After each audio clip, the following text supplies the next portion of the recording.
শেখ হাসিনা সহ যেই সকল আসামিরা ওখানে আছে, বাংলাদেশে যাদের বিচার হয়েছে এবং বিচার হওয়া প্রয়োজন, তাদেরকে আমরা যে বাংলাদেশ সরকার থেকে আমরা যে বারবার তাদের সাথে যোগাযোগ করছি, আমরা চিঠি দিচ্ছি, সেগুলো তারা রেসপন্ড করবে এবং ডিপ্লোম্যাটিক চ্যানেলে আরো ত্বরান্বিত করে তাদেরকে ফিরিয়ে দেওয়ার ব্যবস্থা করবে। এবং সেই ক্ষেত্রে আমি মনে করি না যে এখানে ভারত আর বাংলাদেশের সম্পর্কের কোনো ব্যাঘাত ঘটবে।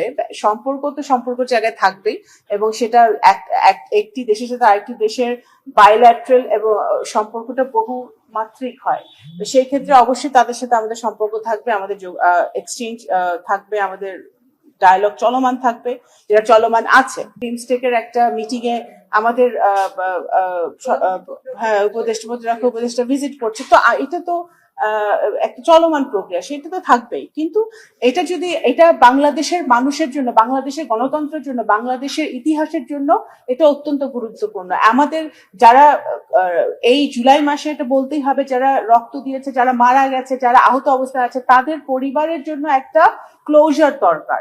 তো তারাও তো দেখতে চায় যে যারা তাদের ছেলে মেয়েদেরকে খুন করেছে, যারা তাদের ছেলে মেয়েদেরকে আহত অবস্থায় বিছানায় তারা পড়ে আছে, হসপিটাল আছে, তাদের বিচারটা হচ্ছে। তো সব মিলিয়েই এটা যে বাংলাদেশ সরকার খুবই মানে আন্তরিকভাবে এটা চেষ্টা করছে। এই বিচার কার্য কোন পর্যায়ে আছে সেটা আমি নিজেও এখন ক্লিয়ার না, বলতে পারি না। কিন্তু আমি এতটুকুই বলতে পারি, 17 বছর আপনারা যারা সাংবাদিক আছেন, আপনারা আমার চেয়ে ভালো জানেন সাগররুনির সহ বহু সাংবাদিক নির্যাতিত হয়েছে বিভিন্ন ভাবে, দেশ ছাড়তে হয়েছে বহু লোককে। তো বিএনপি ডেফিনেটলি চায় না এটা রিপিট হোক। বিএনপি চায় যে যেই দল সংবাদপত্রের স্বাধীনতা ফিরিয়ে দিয়েছে, সেই দল কখনোই সংবাদপত্রের স্বাধীনতা হরণ হোক বা রিপোর্টার, জার্নালিস্ট, সাংবাদিকদের স্বাধীনতা হরণ হোক, লেখার স্বাধীনতা হরণ হোক, সেটা আমরা কখনোই চাই না। বাংলাদেশের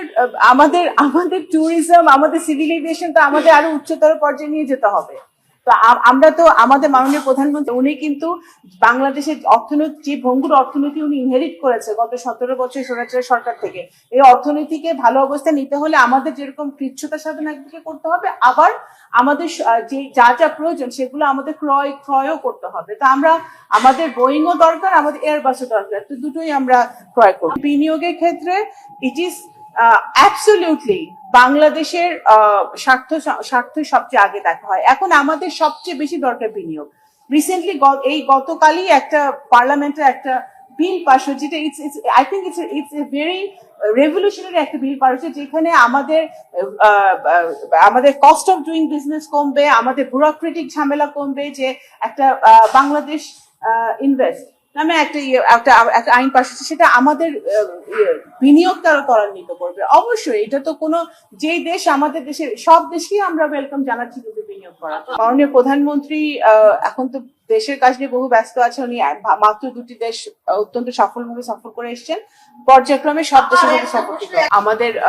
আমি বারবারই বলেছি যে আমাদের বর্ডারে, মিয়ানমার বাংলাদেশ বর্ডার খুবই দুরবস্থা, খুবই ভালনারেবল, এবং এখানে যেহেতু একটা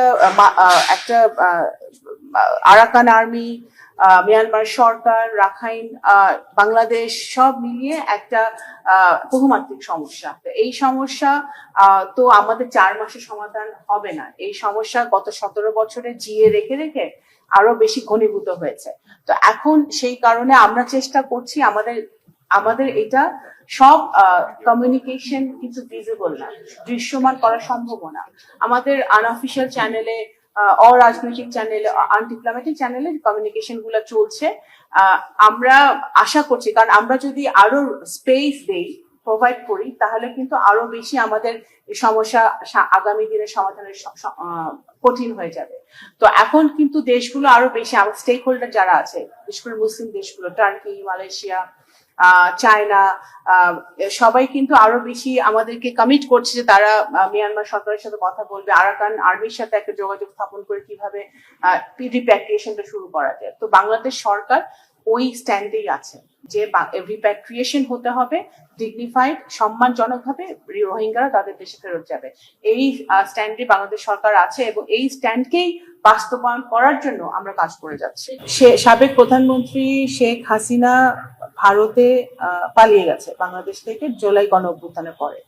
এই যে জুলাই মাসটা চলছে, যেখানে এখন দাবিটা আরো জোরালো হচ্ছে যে যাদের সাজা হয়ে গেছে তাদেরকে দেশে ফিরিয়ে এনে দেশের মাটিতে বাংলাদেশের মানুষ তাদের সাজা যে কার্যকর হচ্ছে সেটা দেখতে চায়। আইনমন্ত্রী, মাননীয় আইনমন্ত্রী এবং মাননীয় স্বরাষ্ট্রমন্ত্রী দুজনই সংসদে এটা উল্লেখ করেছেন এবং বলেছেন, ব্যাখ্যা দিয়েছেন যে আইনি প্রক্রিয়াটা কি। যেহেতু সাজা হয়ে গেছে, সেহেতু একজন আসামির লিগালি আইনগতভাবে আত্মসমর্পণের কোনো আর স্কোপ নাই। So whenever she comes to Bangladesh, she will be arrested. এইটাই আইনগতভাবে হবে। এখন উনি কিভাবে আসবেন, আমরা কিন্তু এক্সট্রাডিশন ট্রিটি অনুযায়ী আমাদের কমিউনিকেশন যেটা ইন্টারিম থেকে শুরু হয়েছে, যেমন হাসিনার মতো আসামি, যেমন হাদি হত্যার আসামি, এরা যে ভারতে আছে, হাতি হত্যার আসামি জেলখানায় আছে, কোনো স্ট্যাটাসে নাই। হাসিনা পালিয়ে গিয়ে ভারতে আছে, কোনো স্ট্যাটাসে নাই।